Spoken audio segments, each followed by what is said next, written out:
Hello दोस्तों, स्वागत है आप सभी का मेरे यूट्यूब चैनल पे। इस चैनल पे आपको क्लास 10th फिज़िक्स से रिलेटेड हर चीज़ मिलेगी, जैसे कि PDF notes, hand written notes, test series, important and practice questions. दोस्तों, अगर आपने अभी तक मेरे चैनल को सब्सक्राइब नहीं किया है तो प्लीज़ चैनल को सब्सक्राइब कर लीजिए, बेल आइकन को भी प्रेस कर दीजिए, जिससे आपको इसी तरीके की वीडियो मिलती रहें। एंड प्लीज़ वीडियो को लाइक एंड शेयर ज़रूर करिए। हेलो दोस्तों, स्वागत है आप सभी का। दोस्तों, हम आज का टॉपिक है रिफ्रैक्टिव इंडेक्स। दोस्तों, अगर आपने पिछली वीडियोस नहीं देखी हैं तो प्लीज़ डिस्क्रिप्शन बॉक्स चेक करिए और पिछली वीडियोस देख लीजिए। और दोस्तों, अगर आपने अभी तक चैनल को सब्सक्राइब नहीं किया है तो प्लीज़ चैनल को सब्सक्राइब कर लीजिए। तो दोस्तों, स्टार्ट करते हैं आज का टॉपिक रिफ्रैक्टिव इंडेक्स। दोस्तों, पिछले लेक्चर में हमने पढ़े था लॉज ऑफ रिफ्रैक्शन। सो दोस्तों, जो सेकंड लॉ ऑफ रिफ्रैक्शन था वो ये कहता था the ratio of the sine of the angle of incidence to the sine of the angle of refraction is constant, और उस कांस्टेंट को हम कहते थे रिफ्रैक्टिव इंडेक्स। सो दोस्तों, ये तो था रिफ्रैक्टिव इंडेक्स का मैथमेटिकल डेफिनेशन। दोस्तों, इसका प्रैक्टिकल मीनिंग होता क्या है? प्रैक्टिकल मीनिंग ये होता है कि ये किसी भी मीडियम का एक कैरेक्टरिस्टिक होता है, मीन्स एक प्रॉपर्टी होती है जो लाइट को अलाउ करती है बेंट होने के लिए up to a some extent. Means ये लाइट को किसी भी एक एक्सटेंट तक बेंट करने के लिए रिस्पॉन्सिबल होती है। जब एक लाइट की रे एक मीडियम से दूसरे मीडियम जाती है तो जो बेंट होती है, सो वो बेंडिंग कितनी हो रही है, ये रिफ्रैक्टिव इंडेक्स इस चीज़ के लिए रिस्पॉन्सिबल होता है। जिस भी रे ऑफ लाइट का किसी भी मीडियम में रिफ्रैक्टिव इंडेक्स ज़्यादा होगा तो वो लाइट उस मीडियम में ज़्यादा बेंट होगी। दोस्तों, हम रिफ्रैक्टिव इंडेक्स को लेटर एन से रिप्रेजेंट करते हैं। हम इसे म्यू से भी रिप्रेजेंट करते हैं, बट हम एन से करेंगे। सो दोस्तों, बेसिकली रिफ्रैक्टिव इंडेक्स एक मीडियम का वो कैरेक्टरिस्टिक होता है जो लाइट को अलाउ करता है मीडियम में बेंट होने के लिए। मीन्स जो बेंडिंग ऑफ लाइट है उसकी एक्सटेंट के लिए रिफ्रैक्टिव इंडेक्स रिस्पॉन्सिबल है। दोस्तों, रिफ्रैक्टिव इंडेक्स मीडियम के हिसाब से अलग अलग वैल्यूज़ होती हैं। सो दोस्तों, जैसे कि आप देख सकते हैं, मैंने यहाँ कुछ मीडियम्स लिए हैं और उनके रिफ्रैक्टिव इंडेक्स लिए हैं। एयर का रिफ्रैक्टिव इंडेक्स अराउंड 1 होता है, आइस का 1.31, वाटर का 1.33। दोस्तों, वैसे तो ये सारे मीडियम को आपको याद होने चाहिए, बट कुछ इंपॉर्टेंट मीडियम्स हैं जिनकी आपको याद रखना चाहिए। जैसे कि एयर आपको इम्पॉर्टेंट है, आपको याद होना चाहिए, आइस का याद होना चाहिए, वाटर का याद होना चाहिए, अल्कोहल का याद होना चाहिए, एंड डायमंड का याद होना चाहिए, एंड कार्बन का और बेंजीन का। मीन्स ये कुछ ऐसे सब्सटेंस हैं, ऐसे मीडियम हैंगे जो बार बार क्वेश्चंस में यूज़ होते हैं। सो कभी कभी क्या होता है, क्वेश्चंस में इनकी वैल्यू नहीं दी होती, तो आपको ये याद होना चाहिए। सो आप ये जो मैंने टिक करें, आप बेसिकली बस यही याद कर लीजिए, इतना आपके लिए बहुत है। चलिए दोस्तों, हमारा नेक्स्ट टॉपिक है, मीन्स एक प्रूफ है जो हमें प्रूफ करना है। देखिए, प्रूफ क्या है कि हमें ये देखना है, show that the refractive index of medium 2 with respect to medium 1, मतलब कि ये refractive index of second medium with respect to first medium is equal to the refractive index of the second medium with respect to the first medium. Means हमें ये proof करना है कि N21 is equals to N2 upon N1। So दोस्तों, इसके लिए देखिए हमने क्या करा, हमने रिफ्रैक्टिव इंडेक्स देखा था कि रिफ्रैक्टिव इंडेक्स होता क्या है। Refractive index is the ratio of the speed of light in vacuum to the speed of light in medium. ये इसका फॉर्मूला मैं आपको बता चुका हूँ।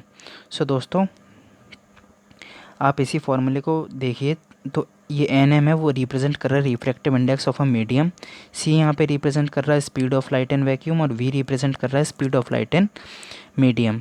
सो अगर हम वी को सब्जेक्ट बनाएंगे तो हमने वी की वैल्यू निकाल ली सी अपॉन एन एम। सो दोस्तों, अगर हम ये माने कि जो N1 है और N2 है ये एब्सोल्यूट रिफ्रैक्टिव इंडेक्स है मीडियम 1 और मीडियम 2 के। हम मान लीजिए कोई डायग्राम मान लेते हैं, ये मीडियम 1 है और ये मीडियम 2 है, और लाइट इस तरीके से रिफ्रैक्ट होकर नॉर्मल के साथ इस तरीके से बेंट हो गई। ये आप डायग्राम मेमोराइज़ कर लीजिए। मीन्स ये उस डायग्राम पे बेसिस पे है। तो हमने N1 माना है refractive index of first medium और हमने N2 माना है refractive index of second medium, और v1 हमने माना है speed of light in first medium और v2 माना है speed of light in second medium. So अगर हम हम फर्स्ट मीडियम के लिए अगर v1 की वैल्यू लिखेंगे तो v1 की वैल्यू क्या होगी, v equals to c upon refractive index, तो c अपॉन, और रिफ्रैक्टिव इंडेक्स फर्स्ट मीडियम का हमने लिया है n1, तो c अपॉन n1।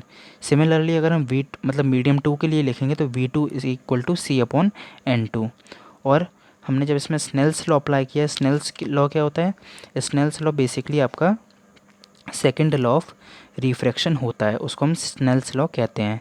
सो जब हम स्नेल्स लॉ अप्लाई करेंगे तो n21 मीन्स हम जब पूरे मीडियम का निकालेंगे तो n21 क्या होगा, speed of light in first medium, speed of light in second medium. So v1 upon v2 ये हम देख ही चुके हैं। सो दोस्तों v1 की वैल्यू क्या होगी, c अपॉन n1, क्योंकि हमने यहाँ से प्लेस करी है, और v2 की वैल्यू c अपॉन n2। सो दोस्तों ये c से c कैंसिल हो गया, ये n2 ऊपर पहुँच गया, तो ये सॉल्व होने पे क्या आया, n2 अपॉन n1।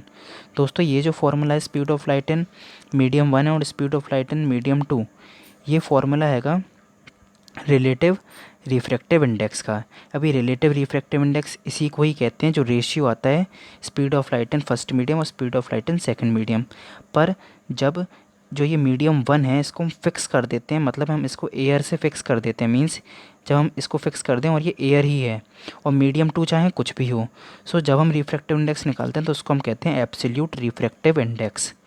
सो दोस्तों एयर का जो रिफ्रैक्टिव इंडेक्स होता है वो 1 होता है, इसलिए जब भी हम इसे सॉल्व करते हैं तो हमेशा हम जिस भी मीडियम ले रहे हैं, जो सेकंड मीडियम ले रहे हैं, हमें बेसिकली उसका रिफ्रैक्टिव इंडेक्स मिल जाता है।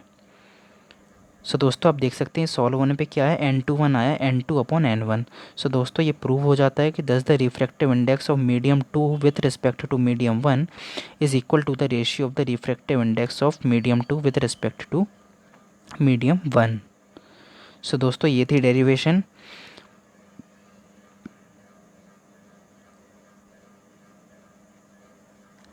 चलिए दोस्तों अब नेक्स्ट डेरिवेशन है जो हमें प्रूफ करना है, वो है show that the refractive index of medium 1 with respect to medium 2 means ये n12 को हम पढ़ते कैसे हैं, मतलब refractive index of first medium with respect to the second medium is reciprocal of the refractive index of medium 2 with respect to the medium 1।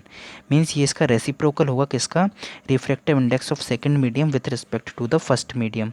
Means जब हम ये वैल्यू इंटरचेंज कर देते हैं तो वो रेसिप्रोकल में आ जाता है।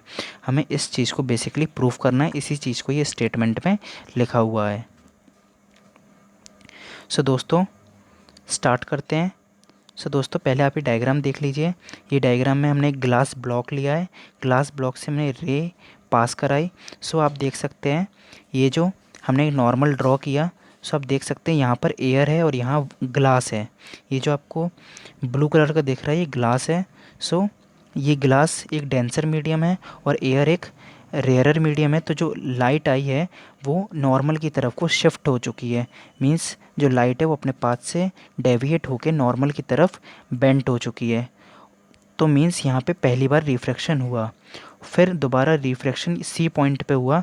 आप देख सकते हैं अब पर ग्लास डेंसर मीडियम है और ये रेयरर मीडियम है, और जो लाइट है कि वो पास हो रही है डेंसर टू रेयरर। सो ये away from the normal move कर डेविएट हो चुकी है लाइट। सो दोस्तों ये था डायग्राम। इस डायग्राम में दो जगह रिफ्रैक्शन हो रहा है, एक पॉइंट बी पे एक पॉइंट सी पे। सो दोस्तों चलिए अब हम देखते हैं। Let us consider refraction of a light travelling from a medium 1 to medium 2 then from medium 2 to medium 1। दोस्तों अब हम पॉइंट बी के लिए अगर हम स्नेल्स लॉ अप्लाई करें, मीन्स हम second law of refraction apply करें, तो आपको क्या मिलेगा, n21 is equals to sine i upon sine r. Means refractive index of second medium with respect to the first medium is equal to sine i upon sine r. So दोस्तों अगर हम geometry apply करें तो हम देख सकते हैं जो एंगल बी सी एन है, means B C N means ये जो आर है वो इक्वल होगा सी बी एन के। मीन्स ये जो एंगल है वो इस एंगल के इक्वल होगा, और ये कैसे होगा, ये ऑल्टरनेट एंगल की वजह से इक्वल होगा। दोस्तों सेकंड है जो डी सी एन वन है, मीन्स ये D C N one means ये जो आई है ये इक्वल होगा ए बी एन वन के, क्योंकि आपने देखा है कि angle of incidence is equal to angle of emergence. दोस्तों ये अभी हम नेक्स्ट वीडियो में देखेंगे जब हम पढ़ेंगे refraction through a glass block. तो आपको पता चल जाएगा कि जो एंगल ऑफ इंसिडेंस होता है ये एंगल ऑफ रिफ्रैक्शन के एंगल ऑफ इंसिडेंस होता है वो एंगल ऑफ इमरजेंस के इक्वल होता है। इसकी भी एक डेरिवेशन है वो हम नेक्स्ट वीडियो में देखेंगे, पर अभी के लिए आप ये मान लीजिए इसको इमरजेंस एंगल कहते हैं। सो दोस्तों ये जो इमरजेंट एंगल होता है वो इंसिडेंट एंगल के इक्वल होता है, और नेक्स्ट वीडियो में हम डेरिवेशन करेंगे तो आपको ये क्लियर हो जाएगा। सो दोस्तों DCN1 is equals to ABN is equals to i, means ये वाला एंगल इसके इक्वल है और ये वाला एंगल इसके इक्वल है। सो दोस्तों अगर हम पॉइंट सी पे स्नेल्स लॉ अप्लाई करें, means second law of refraction apply करें, तो आप देख सकते हैं N12 is equals to sine BCN1 upon sine DCN1। So sine r upon sine i, क्योंकि जो BCN1 की वैल्यू है वो आर है और जो DCN1 की वैल्यू है वो आई है। और दोस्तों अगर हम साइन आर को नीचे ले आएँ और ऊपर 1 हो जाएगा तो sine i upon sine r. So दोस्तों ये sine i upon sine r को हम रिप्लेस करके क्या लिख सकते हैं, देखिए हमने sine i upon sine r को हम लिख सकते हैं N21। हम sine i upon sine r को N21 लिख सकते हैं, तो हमने N21 को यहाँ पे प्लेस कर दिया। सो अब दोस्तों देख सकते हैं ये प्रूव हो चुका है कि जो refractive index of first medium है with respect to the second medium is equal to the reciprocal of the refractive index of second medium with respect to the first medium.